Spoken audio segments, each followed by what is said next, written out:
Catherine Blackwood stared out the viewport of the USS Horizon as the stars streaked past. Her reflection showed a woman in her 40s with dark hair touched by silver at the temples, and deep green eyes that had seen far more than anyone suspected. She wore the navy blue uniform of Earth's diplomatic corps, with 3 silver stars on her collar marking her as a senior ambassador. "Ambassador Blackwood, we're approaching the Draconis checkpoint," said Lieutenant Susan Hayes from her communications station. "They're requesting identification and purpose." Catherine nodded and straightened her uniform jacket. "Tell them exactly what they already know, Lieutenant. Earth diplomatic envoy responding to their invitation for peace talks. The year was 2387, and humanity had been part of the Galactic Confederation for just 23 years. Earth held a precarious position as newcomers among civilizations that measured their histories in tens of thousands of years. The Draconis Empire, in particular, seemed to view humans as annoying upstarts, barely worth acknowledging except as targets for their territorial expansion. Admiral Linda Webb entered the bridge, her silver hair pulled back in a tight bun. "Ambassador, I don't like this change of venue.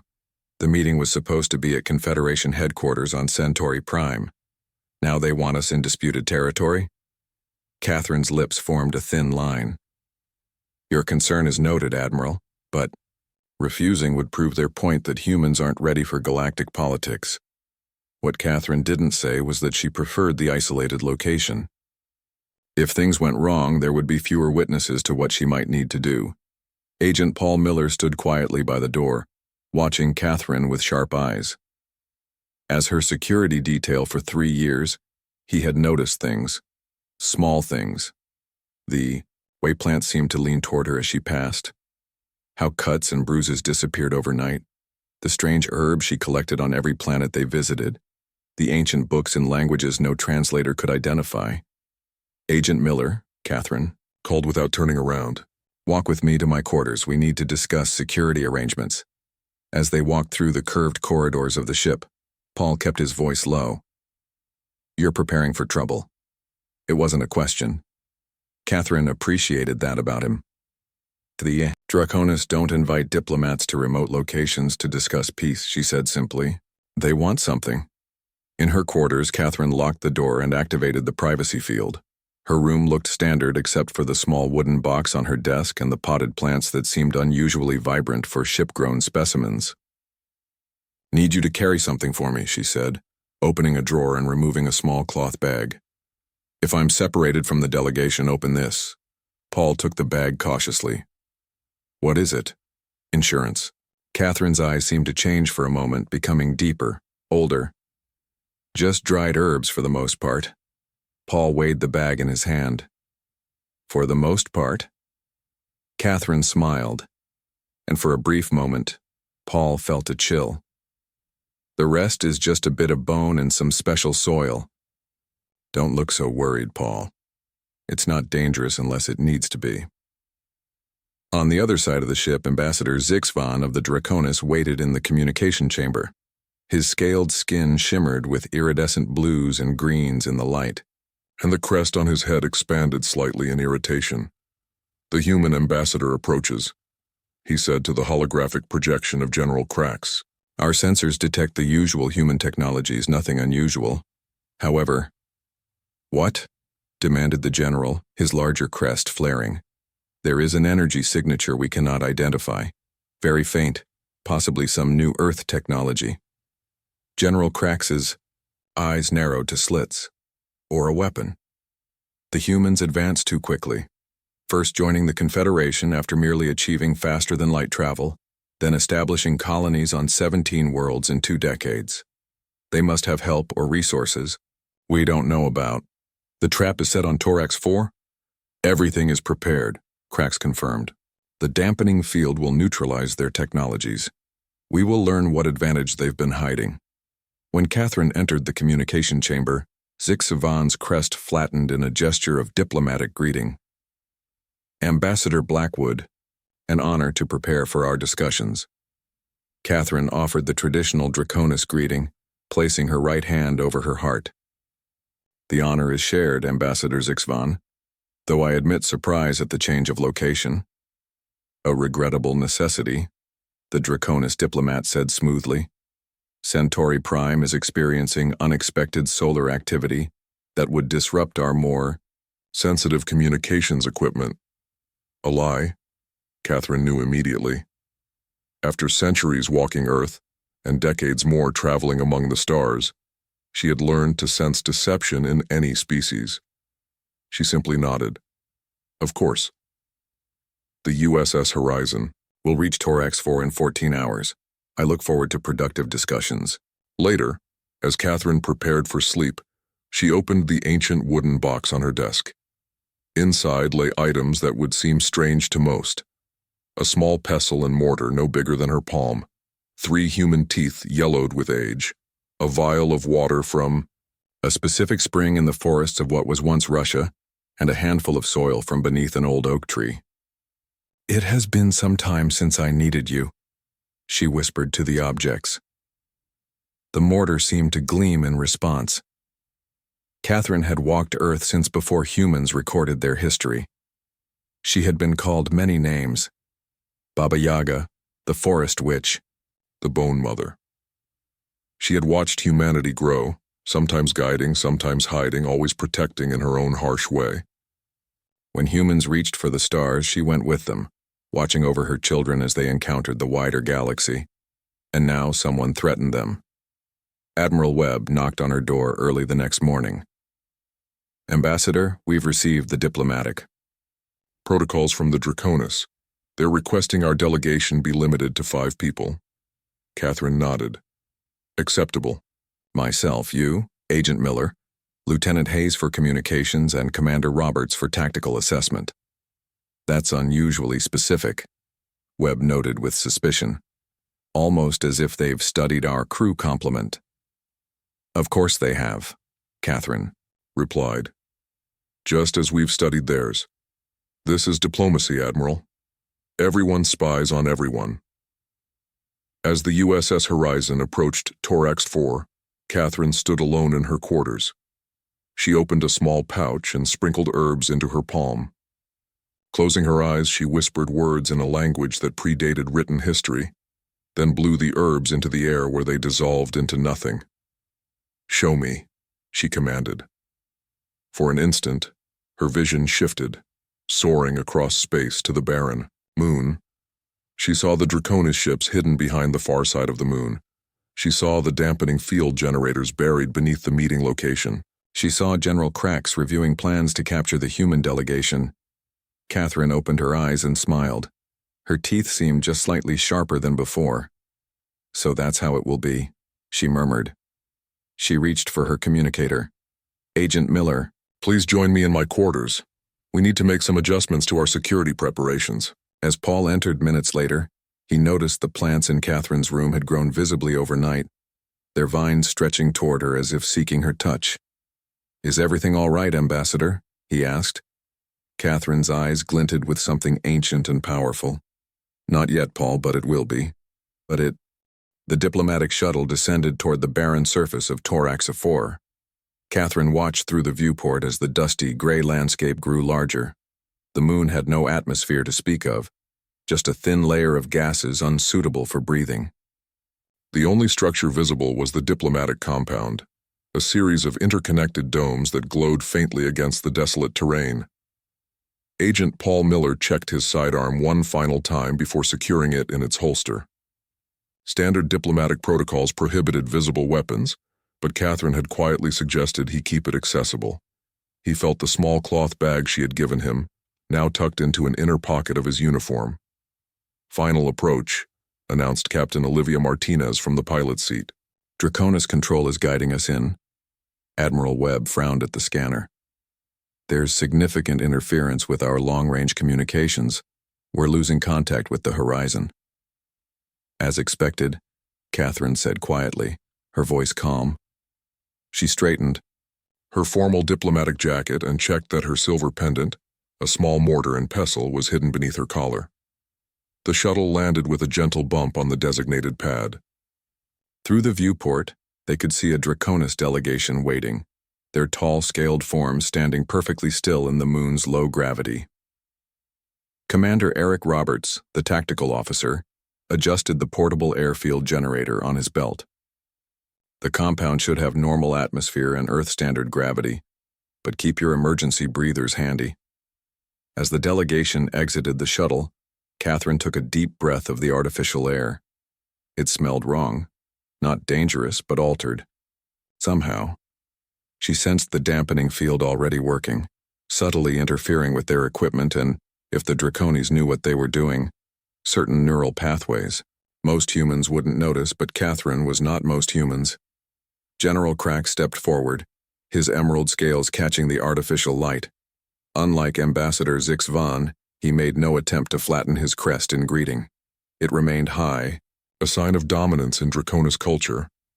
"Ambassador Blackwood," he said, his translator giving his voice a metallic quality. "Welcome to Torax IV. We are honored by Earth's willingness to discuss peace terms." Catherine offered the formal bow of an equal, not the deeper bow of a subordinate that Crax clearly expected. "The honor is shared, General. Earth seeks peaceful relations with all galactic civilizations." Crax's eyes narrowed slightly, but he gestured toward the main dome. "Please let us proceed. We have prepared refreshments suitable for human physiology." As they walked, Lieutenant Susan Hayes moved closer to Catherine. "Ambassador," she whispered, "I can't contact the horizon. Our communications are completely down." Catherine nodded almost imperceptibly. "Stay close to Commander Roberts," she murmured. Inside the main dome, a large table had been set with various foods and drinks. Dr. Alan Green, the delegation's scientist, subtly ran his scanner over the offerings and gave Catherine a small nod. Not poisoned, at least not with anything his equipment could detect. The diplomatic discussions began with formal statements of position. The Draconis claimed that human expansion threatened their historic territories. Earth maintained that the disputed planets had been uninhabited when colonized. Catherine allowed Admiral Webb to present most of Earth's arguments, watching General Crax and the other Draconis officials carefully. They were waiting for something. After 2 hours of circular discussions, Crax suddenly stood. "Perhaps we should continue this conversation after a brief recess. Ambassador Blackwood, there is a matter I would like to discuss with you privately." Catherine noted how the other Draconis tensed slightly. "Of course, General. Admiral Webb can continue discussing the Proxima Centauri boundary issue with your staff." Paul moved to follow Catherine, but Crax held up a scaled hand. "Security personnel are not needed for this discussion, Ambassador. We are all civilized beings here." Catherine met Paul's eyes briefly. "Wait here, Agent Miller. I'm sure the General and I won't be long." As Catherine followed Crax from the room, Paul felt the weight of the small bag in his pocket grow suddenly warmer. Crax led Catherine down a corridor to a smaller chamber with a large viewport overlooking the moon's cratered surface. As the door closed behind them, Catherine sensed additional energy fields activating. "Your shuttle's sensors likely detected our ships when you arrived," Crax said without preamble. "There are 3 Draconis battlecruisers on the far side of this moon." Catherine raised an eyebrow. "An unusual escort for peace talks." "Not an escort, Ambassador." Crax's crest fully extended now, revealing vibrant colors meant to intimidate. "Insurance. We know humans are hiding something. Your advancement has been too rapid. Your technology developing too quickly." Catherine kept her face neutral. "General, humans have always been quick learners and adaptable. That's hardly a crime. Our sensors have detected unusual energy signatures from Earth vessels, including your own shuttle. Energy our scientists cannot identify." Crax began circling her slowly. "What advantage have you discovered? What weapon are you developing?" At that moment, alarms began blaring throughout the compound. Crax smiled, revealing rows of sharp teeth. It seems the rest of your delegation is learning about our true purpose here." In the main conference room, chaos had erupted. Draconis soldiers flooded in, weapons drawn. Commander Roberts grabbed Lieutenant Hayes and pulled her behind an overturned table as disruptor fire filled the room. "This is a violation of diplomatic protocol," Admiral Webb shouted, diving for cover. Agent Miller reached for his weapon but froze when a Draconis soldier placed a disruptor against Dr. Green's head. "Weapons down, humans," ordered the Draconis captain. Paul slowly placed his sidearm on the floor. His hand brushed against the bag Catherine had given him. It was now hot to the touch, pulsing like a heartbeat. Back in the private chamber, Catherine remained calm as Krax revealed his plans. Your ship will be disabled. Your delegation will remain here as our guests until Earth reveals the source of the energy signatures and surrenders all related technology.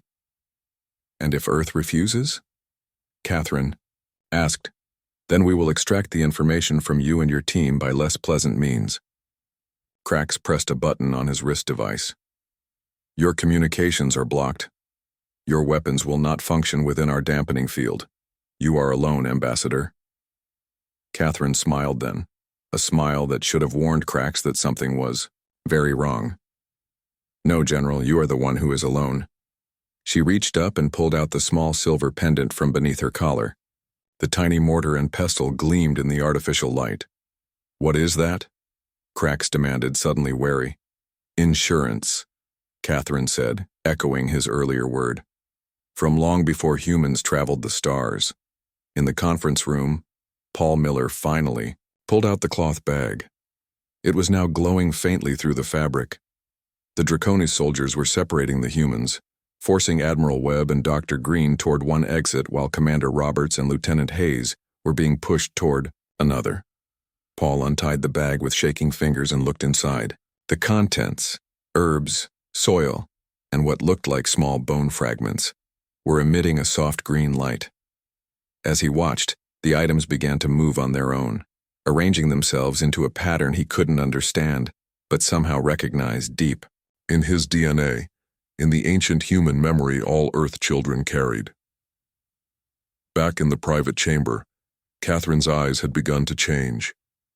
The green deepened, then sparked with an inner light that had nothing to do with the room's illumination. She spoke 3 words in a language older than civilization, and the small mortar and pestle in her hand grew warm. Krax stepped back, suddenly uncertain. What are you doing? Catherine's voice seemed to echo strangely when she answered. You wanted to know what energy signature your sensors detected, General. Her smile widened.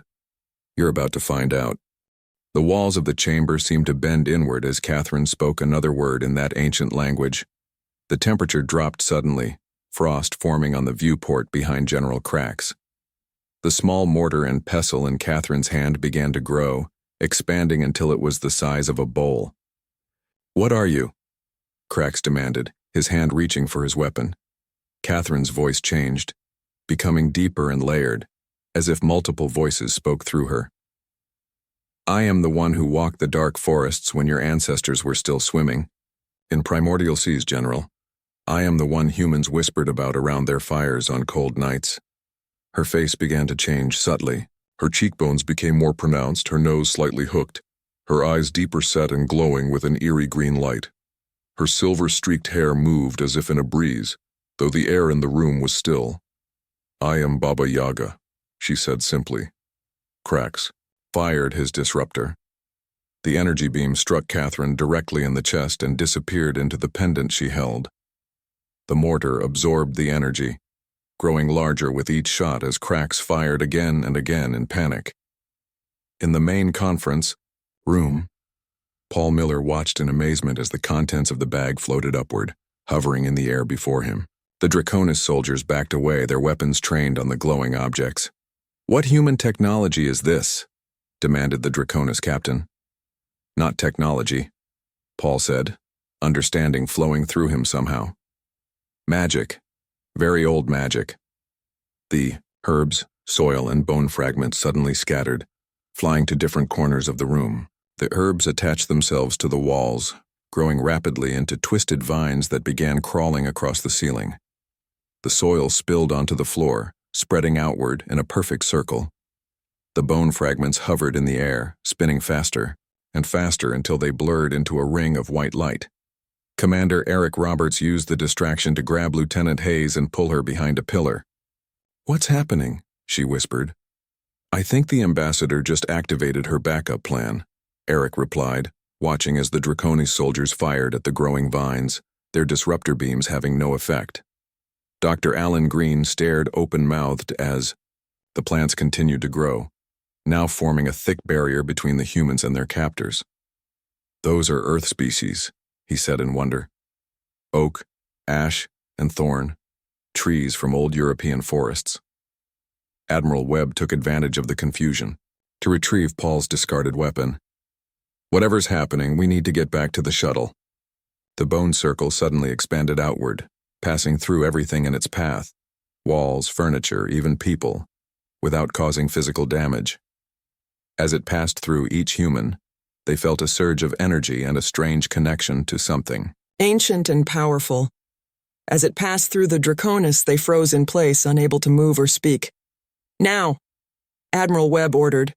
"Everyone move." In the private chamber, Catherine, now more Baba Yaga than human diplomat, stood before a terrified General Krax. The mortar had grown to the size of a large basin, floating beside her in the air. "Your dampening field cannot stop me, General," she said, her voice echoing strangely. "My power doesn't come from technology. It comes from the earth itself, from the bones of the dead, from the breath of forests, from the memory of humanity's darkest fears and oldest beliefs." Catherine reached into the mortar and pulled out a handful of what looked like dark soil mixed with herbs. She blew gently, sending the mixture toward Krax. It swirled around him, forming a circle on the floor. "What are you doing to me?" he demanded, unable to step outside the circle. "Teaching you respect," Catherine replied. "Something your species has forgotten." The door to the chamber burst open as Paul Miller rushed in, weapon raised. He stopped short at the sight before him. Catherine stood transformed, not monstrous, but different. Older somehow, more powerful, with eyes that held the wisdom and cruelty of ancient forests. "Ambassador?" he whispered. Catherine turned to him, her face softening slightly.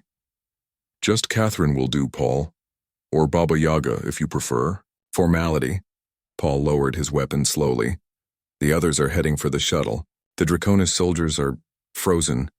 Temporarily," Catherine said. "We should join your colleagues. I believe General Krax and I have concluded our private discussion." She turned back to the Draconis general, who remained trapped in the circle. "You will remain here until we have departed. Then you will tell your emperor that Earth is protected by powers older than your empire, older than your recorded history." Catherine waved her hand and the large mortar floated to her side. To Paul's astonishment, she stepped into it as if it were a small boat. "Come," she said, extending her hand to him. "It will be faster this way." Paul hesitated only a moment, before taking her hand and stepping into the mortar. It should have been impossible for both of them to fit, and yet somehow there was plenty of room. Catherine picked up the pestle, now the size of a ship's oar, and made a grinding motion in the air. The mortar began to move, floating above the floor and out the door. As they flew through the corridors of the diplomatic compound, Paul saw Draconis soldiers frozen in mid-motion, like statues. "How long will they stay like that?" "Long enough," Catherine replied. "The spell uses their own fear against them. The more afraid they were, the longer they will remain frozen."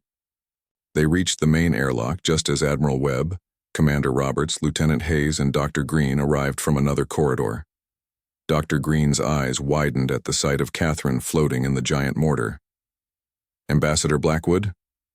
"We'll have time for explanations later," Catherine said. "For now, we need to reach the shuttle." Outside, they could see Captain Martinez had kept the shuttle's engines running, but between them and safety stood a squad of Draconi soldiers who had been outside the building when Catherine's spell swept through.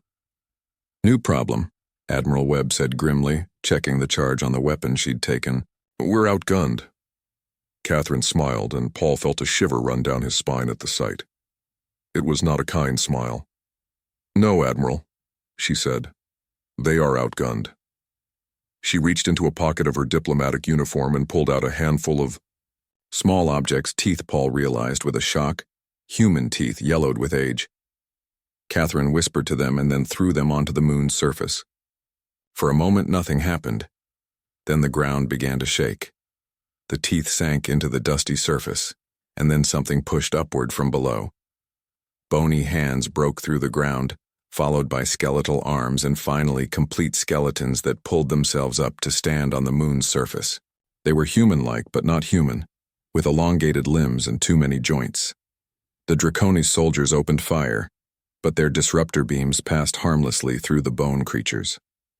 The skeletons moved with terrible purpose toward the soldiers, who broke formation and fled in terror. "Now," Catherine said calmly, "let's not waste this opportunity." The human delegation rushed toward the shuttle while the skeletal creatures created chaos among the Draconis soldiers. Catherine floated beside them in her mortar, occasionally waving her pestle to clear obstacles in their path. The moon's surface seemed to respond to her presence, rippling like water where her shadow passed. "Ambassador," Admiral Webb called as they ran, "or Baba Yaga, or whoever you are, we have another problem. The Draconis ships will blast us out of orbit the moment we leave the surface." Catherine nodded, her face now fully transformed into that of a woman both ancient and ageless. "I'm aware, Admiral. But first, let's reach the shuttle." Captain Martinez had the shuttle's ramp down and engines ready. Her eyes widened at the sight of Catherine floating in the giant mortar, but she quickly recovered her composure. "Everyone, aboard now." As they rushed inside, Dr. Green paused at the bottom of the ramp, staring in fascination at the unfolding scene. The skeletal warriors were not killing the Draconis soldiers but herding them, driving them back toward the diplomatic compound. The moon's surface had begun to change, rock formations growing upward like trees made of stone, forming a forest of mineral columns. "Dr. Green," Commander Roberts shouted, grabbing his arm, "we need to go." Inside the shuttle, Catherine directed Paul to place her mortar near the front viewport. She stood inside it, watching as the ramp closed and Captain Martinez rushed through. "Pre-flight checks. The dampening field is still active," Martinez reported. "We have minimal weapons capability and communications are down." Catherine smiled. "The field only affects technology, Captain. Please lift off when ready." Martinez exchanged glances with Admiral Webb, who nodded. "Do it." The shuttle's engines roared to life, pushing against the moon's weak gravity. They rose slowly at first, then faster, as they cleared the immediate area of the compound. Lieutenant Hayes, monitoring the sensors, suddenly called out, "Draconis warships moving to intercept. 3 cruisers on approach, weapons hot." Catherine closed her eyes and began to chant softly in that ancient language. The mortar beneath her feet glowed, with green light that spread throughout the shuttle cabin. Everyone felt a strange sensation, as if they were somehow connected to Catherine, drawing strength from her and giving her their own in return. "What's happening?" Dr. Green asked, watching in fascination as his hands began to glow faintly. "She's using us," Paul realized. "Our life force, our energy. She's channeling it somehow." Catherine's eyes snapped open, now blazing with green fire. "Not taking," she corrected, "borrowing, and only what is freely given." Outside the viewport, the surface of Torax Varfor was transforming dramatically. The stone forest had spread across the visible hemisphere, and now those mineral trees were growing branches that reached upward toward space, toward the approaching Draconis ships. "Impossible," Admiral Webb whispered. "Nothing can grow in vacuum like that. Nothing can move stone like it's alive." "Many things are possible that your science has forgotten," Catherine said, her voice now layered with power. "Humanity once knew this. In time they will remember." The stone branches continued to extend upward at impossible speed, reaching for the nearest Draconis cruiser. The ship fired its main weapons at the strange growths, but the energy beams were absorbed, making the branches grow faster. Captain Martinez guided the shuttle upward, weaving between the stone limbs that seemed to bend out of their way. On the shuttle's rear cameras, they watched as the mineral branches wrapped around the first Draconis cruiser, holding it immobile. "The USS Horizon is still in orbit," Lieutenant Hayes reported, "but they're under attack from the other cruisers." Catherine nodded and reached into her diplomatic jacket, pulling out a small pouch. "Earthships have carried a bit of me for centuries," she said. "A pinch of protective herbs in the cornerstone of every vessel, a whispered blessing at every launching, insurance against the darkness between stars." She opened the pouch and blew across her palm. A fine powder scattered in the air of the shuttle cabin, glittering briefly before disappearing. On the main view screen, they watched as the USS Horizon suddenly became surrounded by a faint green glow. The Draconis weapons fire struck the glow and dissipated harmlessly. "Captain Martinez," Catherine said calmly, "please set course for the Horizon. They can see us now." As they approached the Earthship, communications suddenly crackled to life. "Shuttle Diplomat, this is USS Horizon. We're reading multiple Draconis vessels in your vicinity. What is your status?" Admiral Webb took the call. "Horizon, this is Admiral Webb. Diplomatic mission compromised. The Draconis attempted to capture our delegation. We have escaped and are returning. Be advised, we have unusual protection." The shuttle docked with the Horizon without incident. The stone branches of Torax IV now holding 2 Draconis cruisers immobile, while the third retreated to a safe distance. As they disembarked into the Horizon shuttle bay, Catherine stepped out of her mortar. It immediately shrank back to pendant size, which she slipped around her neck. Her appearance was gradually returning to the human diplomat they had known, though her eyes still held that ancient light. Captain Jason Cole of the USS Horizon met them, his face a mixture of confusion and relief. "Admiral Ambassador, what happened down there? Our sensors show the moon's surface is changing." Before anyone could answer, the ship's communications officer rushed in. "Captain, we're receiving a transmission from the Draconis Emperor himself. He's demanding to speak with our ambassador immediately." All eyes turned to Catherine, who looked tired but satisfied. "Put him through to the main conference room. It's time the Draconis learned who they're really dealing with."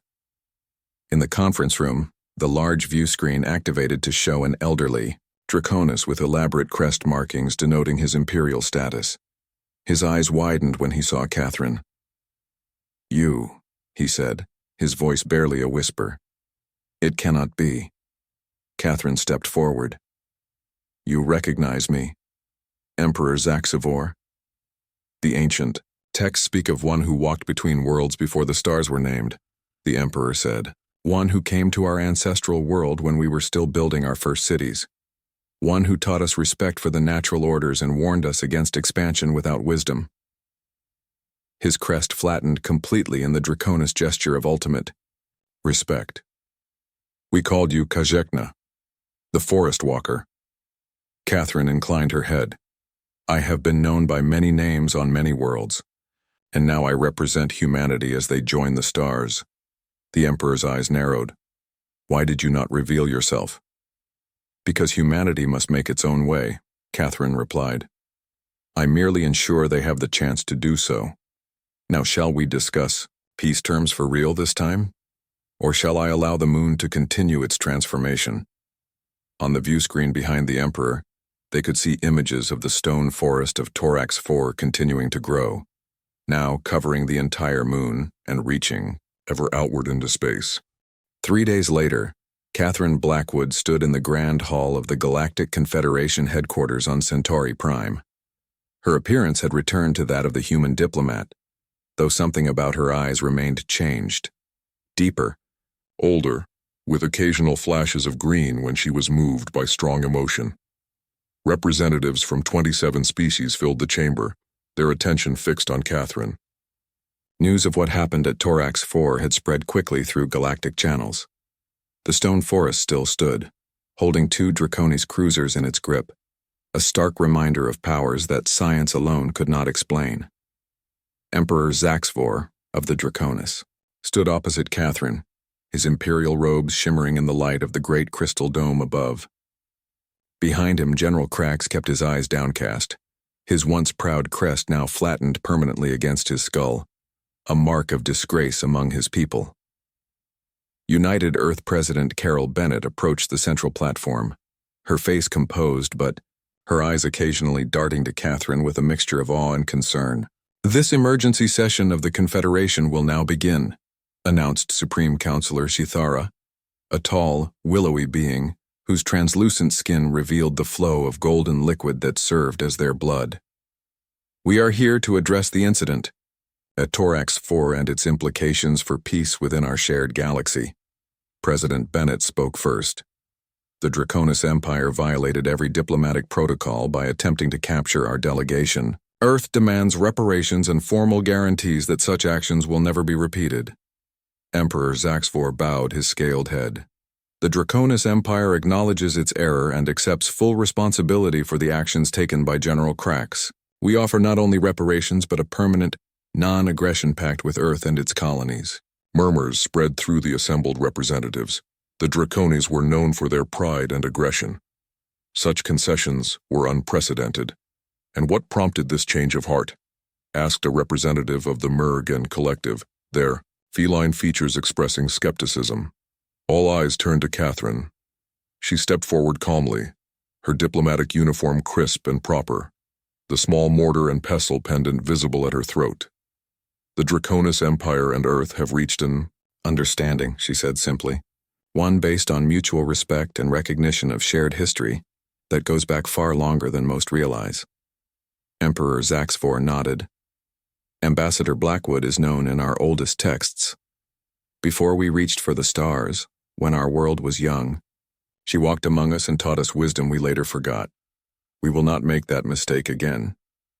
Supreme Counselor Sithara leaned forward. Ambassador Blackwood, many representatives here have requested clarity on exactly what happened at Torax 4. The reports are difficult to believe. Catherine smiled. The universe is full of forces that defy easy explanation, Counselor. Humanity has always known this, though we sometimes forget. Many species carry such knowledge in their oldest stories. As she spoke, representatives from a dozen worlds shifted uncomfortably. Many had checked their ancient records after hearing of Torax 4 and found references to beings who matched Catherine's description. Different names, different appearances sometimes, but with similar powers and warnings. Agent Paul Miller stood at the back of the chamber, watching Catherine with new understanding. Beside him, Admiral Webb and the rest of the diplomatic team remained quiet, still processing everything they had witnessed. "Will you show us?" asked a young representative from the Alphean systems. "Some demonstration of these powers?" Catherine shook her head gently. That would serve no purpose except spectacle. What happened at Torax 4 was necessary for protection. Power shown without need lacks wisdom. President Bennett cleared her throat. What is important is that Earth's position in the Confederation is secure. We seek peaceful cooperation with all species, including the Draconis. The formal proceedings continued with the signing of new treaties and agreements. The Draconis Empire withdrew all claims to the disputed systems. Other powers that had been watching Earth's struggles with interest now approached with offers of technological exchange and cultural missions. Later, in a private chamber, President Bennett confronted Catherine directly. "How long?" she asked. "How long have you been what you are?" Catherine looked out at the stars visible through the viewport. "I walked the forests of Earth when humans first learned to control fire. I watched them build villages, then cities, then reach for the moon and beyond." "Are there others like you?" Bennett asked. Catherine's smile held secrets. "Earth has always had its guardians, Madam President, some known in myth and legend, others who prefer to remain hidden. As humanity reached for the stars, we knew our role would need to change." "So you joined the diplomatic corps," Bennett said with a small laugh. "That was certainly unexpected. The best place to protect humanity's interests was from within," Catherine said. "I've served every Earth government since the first ships broke the light barrier." Agent Miller entered after a respectful knock. "Ambassador, there's a secure transmission for you from Earth." In a private communications booth, Catherine accepted the call. The screen showed a circle of figures, each different, each powerful in their own way. One had antlers growing from his head. Another's skin glistened. with scales that were not reptilian. A woman with eyes like swirling galaxies nodded in greeting. "The old council," Catherine said with respect. "You've heard the news?" "We have," said the antlered man. You've revealed yourself openly, Baba Yaga. The time of shadows is ending. It was necessary, she replied. Humanity is no longer confined to one world. Our protection must extend further. Then we are agreed, said the galaxy-eyed woman. Others of us will emerge as needed. The children of Earth will have their guardians as they spread among the stars. When Catherine returned to the main chamber, Supreme Counselor Zithara was addressing the assembly. This incident has revealed that there is much we all have yet to learn about the universe and each other. Perhaps that is the greatest lesson we can take from these events. As the session concluded, representatives from worlds across the galaxy approached Catherine one by one. Some offered friendship, others asked questions about their own ancient myths, wondering if she had walked their worlds in ages past. Catherine answered each with diplomatic skill, neither confirming nor denying, but always returning the conversation to the future of peaceful cooperation. As night fell on Centauri Prime, Catherine stood alone on a balcony overlooking the glittering capital city. Paul Miller joined her, offering a cup of tea which she accepted with a smile. "What happens now?" he asked.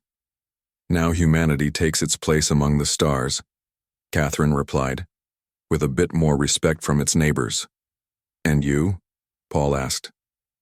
Catherine looked up at the night sky, where the light of distant stars had traveled for years to reach them. "I will continue as I always have, watching, guiding when needed, protecting always. The universe is vast and full of wonders, Paul, but it also holds dangers older than any civilization."